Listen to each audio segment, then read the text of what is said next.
Engineer साहब की मुखालिफ पार्टी के जो वकील हैं उन्होंने कहा कि इंजीनियर साहब की बेल मुस्तरद हो गई है। मिर्जा मलून की जमानत खारिज कर दी है और वो तनाता फिर रहे आजादी से।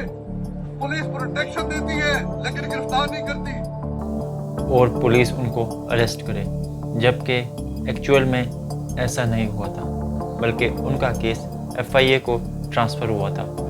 किसी के ऊपर इल्ज़ाम लगाना और किसी के ऊपर इल्ज़ाम साबित होना, ये दोनों दो मुख्तलिफ़ चीज़ें हैं। अगर आप किसी के ऊपर इल्ज़ाम लगाते हैं तो इसका ये मतलब नहीं है कि वो मुजरिम है। इल्ज़ाम कोई भी किसी के ऊपर लगा सकता है। मुजरिम तब होता है जब इल्ज़ाम साबित हो जाए। जब तक इल्ज़ाम साबित नहीं होता वो बंदा मुजरिम नहीं कहलाता, वो मुल्ज़िम कहलाता है जिसके ऊपर इल्ज़ाम लगा हुआ होता है। तो इस टाइम इंजीनियर साहब मुजरिम नहीं मुल्ज़िम है, और मुल्ज़िम को आप वैसे ही गिरफ़्तार नहीं कर सकते।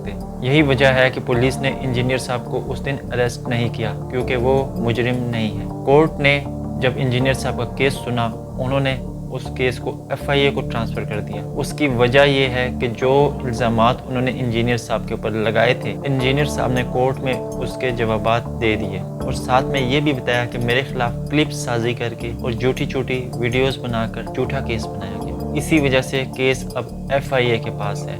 FIA अब इस केस की छानबीन करेगा और फिर वो कोर्ट को बताएगा कि एक्चुअल फैक्ट्स क्या हैं। कल मैंने आपसे लिंक शेयर भी किया था, उसमें 3 सफ़े का एक जवाबनामा था जिसमें पूरी तहकीक के साथ इंजीनियर साहब ने जवाब दिए थे। सबसे बेहतरीन तरीका तो ये होता कि आप सब आमने सामने बैठते और बात करते, लेकिन आप लोगों ने एक बहुत ही सख्त किस्म का रवैया इख्तियार किया हुआ है। ये रवैया इंतहाई गलत और इसके असरात बहुत बुरे हो सकते हैं। कल को आप भी इसी तरह के केसेस में फंस सकते हैं। आज आप किसी के लिए जाल बिछाएंगे, कल आप खुद उसी जाल में फंस जाएंगे, क्योंकि माजी में भी ऐसा होता रहा है कि कोई किसी के लिए जाल बिछाता है और बाद में वो खुद उसी जाल में फंस जाता है। आपको पता है, जो लोग दीनी तालीमात की दर्स देते हैं उनके अल्फाज आगे पीछे हो सकते हैं, उनकी नीयत साफ होती है, उनकी नीयत बुरी नहीं होती। वो कोई भी हो सकता है। एक मजहबी बंदा कभी भी मजहब की तौहीन नहीं कर सकता, उनकी नीयत हमेशा साफ होगी। हो सकता है उनके अल्फाज आगे पीछे हो जाएं, तो इसका ये मतलब नहीं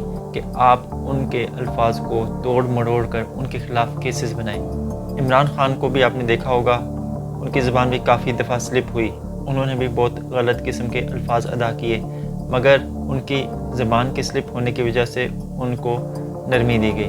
तो ज़बान किसी की भी स्लिप हो सकती है, कल को आपकी भी ज़बान स्लिप हो सकती है। ज़बान के स्लिप होने पर अगर आप पर्चे करेंगे, ख़तरनाक इल्ज़ाम लगाएंगे, क्या आपने सोचा है क्या पता कल आपसे कोई ज़्यादा बड़ी गलती हो जाए, फिर आप क्या करेंगे? मुफ्ती तारिक मसूद साहब को हर कोई जानता है, उनके ऊपर भी पिछले साल एक ऐसा ही इल्ज़ाम लगा।